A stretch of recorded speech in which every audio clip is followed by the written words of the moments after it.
Well hello friends, this is Deepali Rana and welcome to virtual voice. आज discuss करेंगे NCF 2005 के वो इम्पॉर्टेंट क्वेश्चंस जो आपको हेल्प करेंगे आगे आने वाले टीचिंग एग्जाम्स में। ये कुछ ऐसे क्वेश्चन रहेंगे जो हर बार एग्जाम में पूछे जाते हैं और आपको हर सब्जेक्ट में ये क्वेश्चन मिल जाएंगे। एनसीएफ मतलब नेशनल करिकुलम फ्रेमवर्क या राष्ट्रीय पाठ्यचर्या की रूपरेखा से क्वेश्चन बनते ही हैं। तो इनमें से कुछ क्वेश्चंस जो ऐसे होंगे जो फैक्चुअल क्वेश्चन होंगे और रिपीटेडली पूछे गए क्वेश्चन होंगे।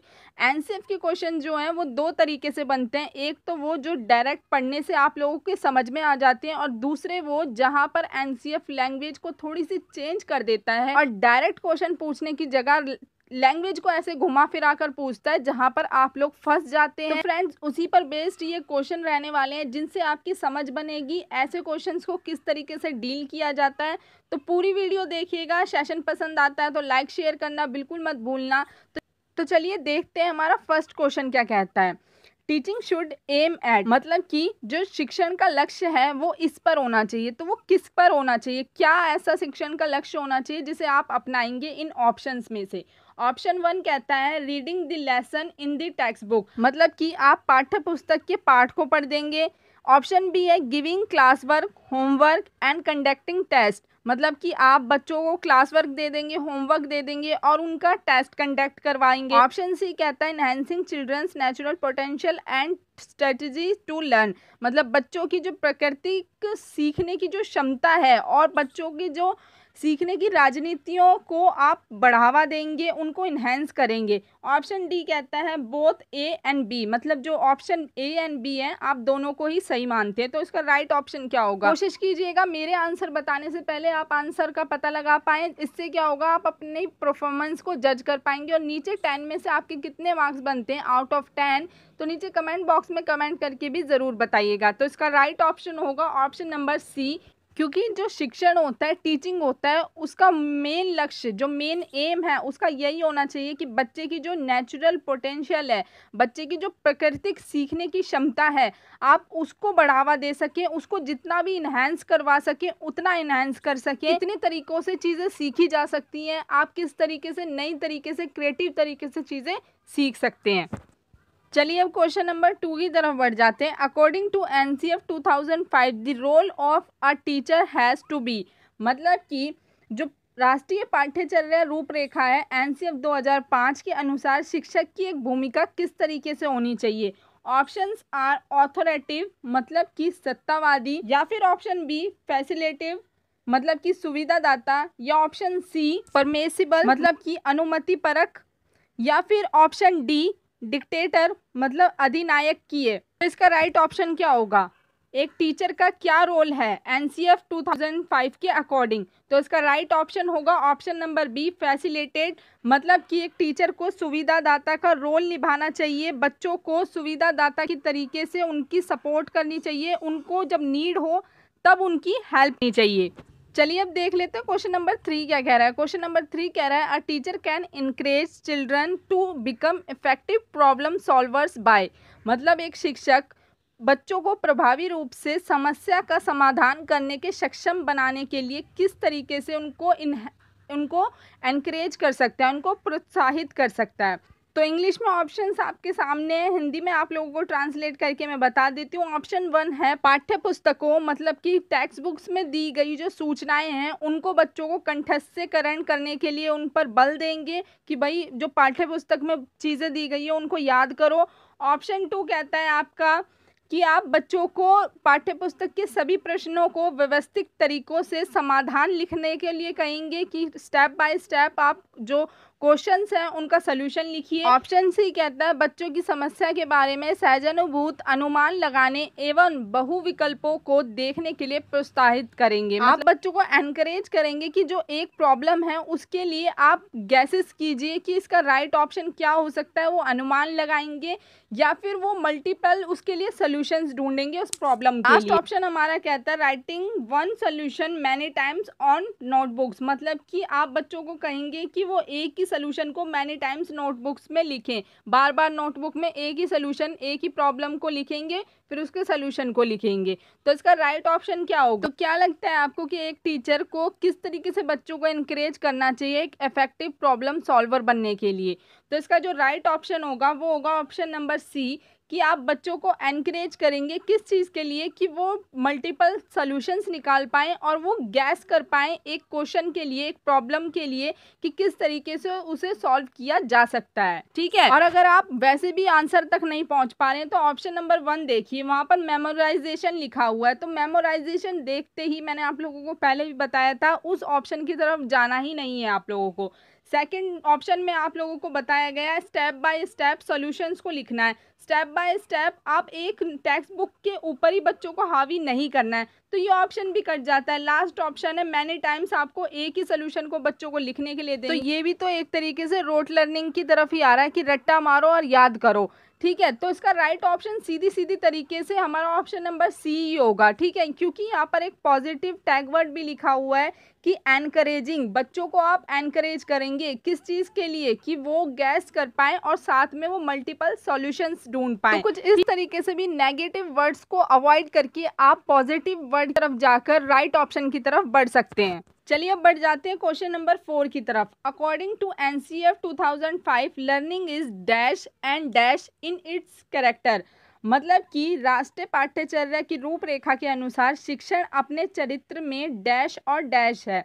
तो क्या कौन सा इसके अंदर ऑप्शन फिट होगा? तो देख लेते हैं ऑप्शंस को पढ़ के। ऑप्शन नंबर 1 कहता है एक्टिव एंड सिंपल, मतलब कि सक्रिय और सरल। ऑप्शन नंबर बी कहता है एक्टिव एंड सोशल, मतलब कि सक्रिय या सामाजिक।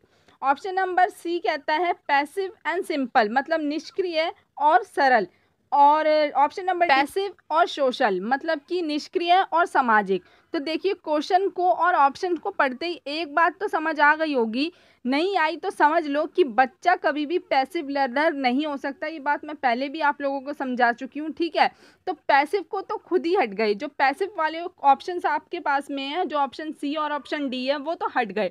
बचे आपके पास में ऑप्शन नंबर ए और ऑप्शन नंबर बी, क्योंकि दोनों में ही एक्टिव है, बच्चा सक्रिय रूप से कुछ चीज़ सीख रहा है। ठीक है, एक्टिव और सिंपल की तरफ अगर हम जाते हैं तो हमेशा बच्चा सिंपल टू कॉम्प्लेक्स चीज़ें ही नहीं सीख सकता, ये ज़रूरी नहीं है। लेकिन हमने लर्निंग बाय डूइंग में ये पढ़ा हुआ है और प्रोग्रेसिव एजुकेशन में भी ये चीज़ पढ़ी हुई है कि बच्चा जब सोशल प्रोसेस से सीखता है, समाज में एक बेहतर ह्यूमन बीइंग बनने के लिए सोचता है या सीखता है उससे चीज़ें, तो इस तरीके से हमारा एक्टिव और सोशल वाला ऑप्शन करेक्ट होगा। तो इस तरीके से अगर हम सेंटेंस को पूरा करें तो होगा according to the NCF 2005 learning is active and social in its character. ठीक है, क्वेश्चन नंबर 5 की बात कर लें अब। एक्सपैंड NCF 2005, बड़ा आसान सा और मज़ेदार सा क्वेश्चन है, तो मैं उम्मीद करती हूँ आप लोग ये क्वेश्चन को गलत नहीं करेंगे। इसमें करना ये है, जो NCF 2005 है अगर उसको एक्सपैंड करेंगे, उसका विस्तार करेंगे तो किस तरीके से वो लिखा जाएगा। ऑप्शन ए है national class framework 2005, option B है national commission framework 2005, option C है national curriculum framework 2005, option D है नेशनल कॉमन फ्रेमवर्क 2005। तो इसका राइट ऑप्शन क्या होगा? इसका राइट ऑप्शन होगा option number C, national curriculum framework 2005।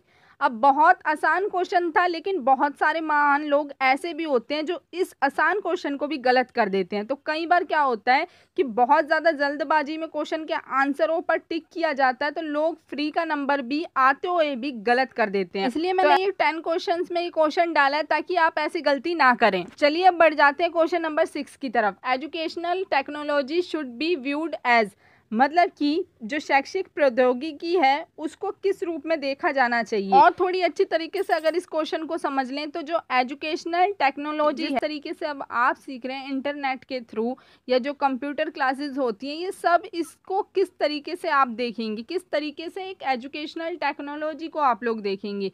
तो ऑप्शंस देख लेते हैं क्या कहते हैं। ऑप्शन ए है सब्स्टिट्यूट, मतलब कि विकल्प। ऑप्शन बी है सप्लीमेंट, मतलब कि परिशिष्ट।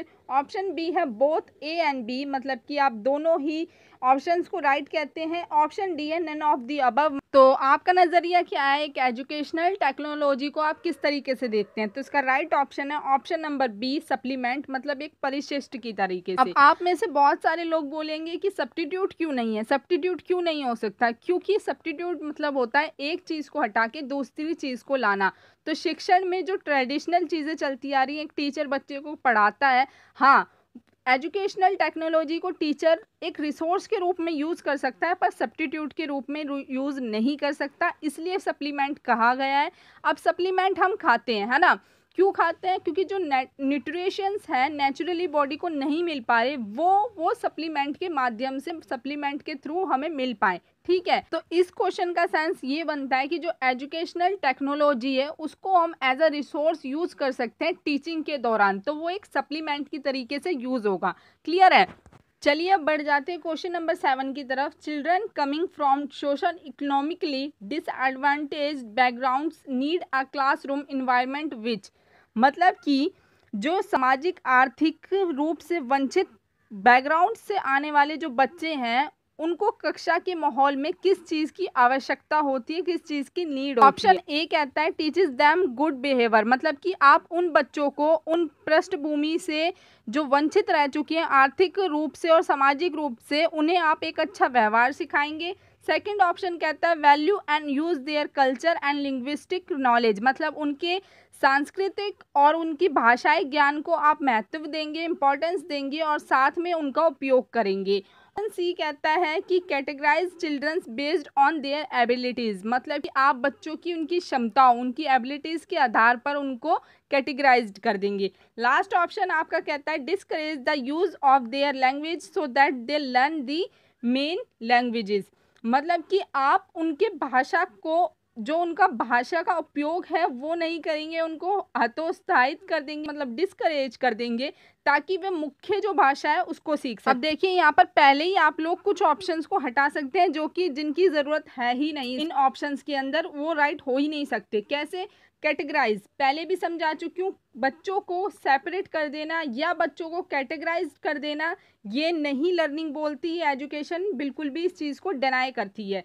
सेकंड कहता है डिस्करेज कितना ही ज़्यादा नेगेटिव वर्ड है, तो इसकी तरफ भी आप नहीं जाएंगे कि बच्चों को हतोत्साहित कर देंगे। बच्चे आपके पास में दो option, option number A, option number B. जहां आप में से बहुत सारे लोग कंफ्यूज हो सकते हैं, लेकिन इसका राइट ऑप्शन होगा ऑप्शन नंबर बी, मतलब कि आप बच्चों की जो संस्कृति है या बच्चों की जो भाषा है उसको महत्व देंगे और उनका प्रयोग करेंगे एज अ रिसोर्स पे। ठीक है, तो राइट ऑप्शन हो गया इसका बी। चलिए अब क्वेश्चन नंबर 8 की बात कर लेते हैं। The national curriculum framework 2005 derives it's understanding from, मतलब जो राष्ट्रीय पाठ्यचर्या फ्रेमवर्क 2005 है उसने अपनी समझ कहाँ से प्राप्त की है। अगर इस क्वेश्चन को थोड़ी और अच्छी तरीके से समझ लें हम, तो ये क्वेश्चन कहता है कि किसी ना किसी चीज़ का सोर्स कोई ना कोई तो होता ही है। ठीक है, सबका कोई ना कोई इंस्पिरेशन होता है, कोई ना कोई सोर्स से आप लोगों की चीज़ें आधारित होती हैं। तो यही बात यहाँ पूछी गई है कि जो नेशनल करिकुलम फ्रेमवर्क है 2005, वो कहाँ से अपनी जो अंडरस्टैंडिंग है उसकी या उसकी जो समझ है वो कहाँ से उसने प्राप्त की हुई है, यही आपसे बात पूछी हुई है। तो कौन सी साइकोलॉजी की ब्रांच है जहाँ से एनसीएफ का आधार निकला है वो आप लोगों को बताना है। Options are option number A behaviourism, मतलब व्यवहारवाद। ऑप्शन नंबर 2 कॉग्निटिव थ्योरीज, मतलब संज्ञानात्मक सिद्धांत। ऑप्शन नंबर सी है ह्यूमनिज्म, मतलब कि मानवतावाद। नंबर डी स्ट्रक्टिविज्म, मतलब कि रचनावाद। ठीक है, अब इसका राइट ऑप्शन क्या होगा? इसका राइट ऑप्शन होगा ऑप्शन नंबर डी कंस्ट्रक्टिविज्म, मतलब कि रचनावाद। अब ये रचनावाद क्या है? जो नॉलेज के साथ में रचनावाद का आधार है उस पर ये विश्वास रखता है कि बच्चे अपनी नॉलेज को कंस्ट्रक्ट कर सकते हैं, चाहे वो सोसाइटी के द्वारा करें या अपने एक्सपीरियंस के थ्रू करें या जिस भी तरीके से करें। बेसिकली बात ये है कि बच्चों को फ्रीडम दी गई है, वो अपने आप की नॉलेज जो है उनकी वो कंस्ट्रक्ट कर सकते हैं, चाहे वो किसी भी एक्टिविटी से ही क्यों ना करें। ठीक है, हो सकता है यहाँ पर एक डाउट आपके मन में आए, फिर टीचर का क्या रोल होगा? तो हम पहले क्वेश्चन सॉल्व कर चुके हैं ना कि टीचर का एक क्या रोल होगा। अगर बच्चे अपना ज्ञान का निर्माण खुद कर सकते हैं, कंस्ट्रक्ट कर सकते हैं अपनी नॉलेज को, चाहे वो किसी भी थ्रू कर रहे हो, तो टीचर क्या रोल निभाएगा? तो टीचर एक फैसिलिटेटर का रोल निभाता है कि बच्चे को जहाँ ज़रूरत हो वहाँ टीचर उसकी हेल्प कर सके, समझा सके, उसके कॉन्सेप्ट्स को क्लियर कर सके। क्लियर है? चलिए क्वेश्चन नंबर 9 की तरफ बढ़ जाते हैं अब। Several studies have shown that bilingual proficiency raise the level of, मतलब कि कई अध्ययनों से ये पता चला है कि जो द्विभाषी प्रवणता का स्तर है वो बड़ा है। किस तरीके से बड़ा है, ऑप्शंस में देख लेते हैं। ऑप्शन ए कहता है डाइवर्सिफाइड थिंकिंग, मतलब कि जो एक से दो भाषा को बोलते हैं वो विविध सोच रखते हैं, अलग अलग चीज़ों को सोच सकते हैं। ऑप्शन 2 कहता है कॉग्निटिव ग्रोथ, मतलब कि उनका जो संज्ञानात्मक विकास होता है वो नॉर्मल पर्सन से जो एक भाषा बोलते हैं उनसे ज़्यादा होता है। ऑप्शन सी कहता है सोशल टॉलरेंस, मतलब सामाजिक सहिष्णुता, कि जो लोग द्विभाषी होते हैं वो लोग जो सोशल टॉलरेंस होती है वो काफ़ी अच्छी तरीके से डील कर पाते हैं। नहीं तो जो लोग होते हैं वो किस तरीके से करते हैं, मतलब कुछ भी गलत हो जाए चल ये कर देंगे वो कर देंगे, मतलब एकदम से गुस्से में हो जाते हैं। लेकिन जिन लोगों को द्विभाषा का ज्ञान होता है वो लोग समझते हैं कि सिचुएशन को किस तरीके से डील किया जाए। आपका लास्ट ऑप्शन है ऑल ऑफ दी अबव। तो इसका राइट ऑप्शन क्या होगा, इसका राइट ऑप्शन होगा option number D, all of the above. क्यों ऐसा होगा, क्योंकि जो बाइलिंगुअल लैंग्वेज बोलते हैं, मतलब द्विभाषा बोलते हैं, उन लोगों का डाइवर्सिफाइड थिंकिंग होती है, मतलब विविध प्रकार से वो सोच भी सकते हैं। बेसिकली बात यही है, जो ये तीनों ऑप्शंस दिए हुए हैं ये बाइलिंगुअल पर्सन के अंदर होती हैं ये एबिलिटीज। ठीक है, चलिए आज के लास्ट क्वेश्चन की तरफ बढ़ जाते हैं। क्वेश्चन नंबर 10 क्या कहता है, कहता है कि NCF 2005 recommends that 25 to 40% of the question should be on, मतलब एनसीएफ कहता है, एनसीएफ ये रिकमेंड करता है कि जो 25 से 40% के जो क्वेश्चंस होते हैं वो किस प्रकार के होने चाहिए। तो आपके ऑप्शन से नंबर ए है आपका ऑब्जेक्टिव क्वेश्चन, मतलब कि वस्तुनिष्ठ प्रश्न। ऑप्शन नंबर बी है लॉन्गर आंसर टाइप, मतलब दीर्घ उत्तर प्रकार। या ऑप्शन नंबर सी है शॉर्ट आंसर टाइप, मतलब लघु उत्तर प्रकार। या आपका लास्ट ऑप्शन है बोथ बी एंड सी, मतलब आप दोनों ही ऑप्शंस को करेक्ट मानते हैं, जो बी और सी ऑप्शन है आपके। तो राइट ऑप्शन क्या होगा, इसका राइट ऑप्शन होगा option number C, short answer type. Short answer type क्यों होगा, क्योंकि आपके जो शॉर्ट आंसर टाइप क्वेश्चंस होते हैं, लघु उत्तर प्रकार होते हैं उन क्वेश्चंस के, तो वो क्वेश्चंस आपके 20 से 40% में आ जाते हैं। बाकी के जो क्वेश्चंस की वेटेज है वो आपकी 60% में आ जाती है। ये लॉन्ग आंसर टाइप हो गए या ऑब्जेक्टिव क्वेश्चंस हो गए, ये आपकी 60% की वेटेज में आते हैं। ऑलराइट फ्रेंड्स, तो ये थे एनसीएफ 2005 के इंपॉर्टेंट 10 क्वेश्चन जो रिपीटेडली एग्जाम में पूछे गए हैं। आपको आगे भी ऐसे ही इंपॉर्टेंट टॉपिक्स के इंपॉर्टेंट क्वेश्चंस देखने को मिलेंगे। सेशन पसंद आया है तो लाइक शेयर जरूर करना, उन लोगों के साथ में शेयर करना जो लोग सीटेट की प्रिपरेशन कर रहे हैं। चैनल पर नए हैं, पहली बार वीडियो देखिए तो सब्सक्राइब का बटन जरूर प्रेस कर देना, उसे रेड से ग्रे कर दो और बेल आइकन को भी जरूर प्रेस कर दो ताकि आगे आने वाली इंफॉर्मेटिव वीडियोस के नोटिफिकेशन आप लोगों को टाइम से मिल जाए। I will see you next time, until then keep learning, be happy always, believe yourself. Thank you so much, all the best.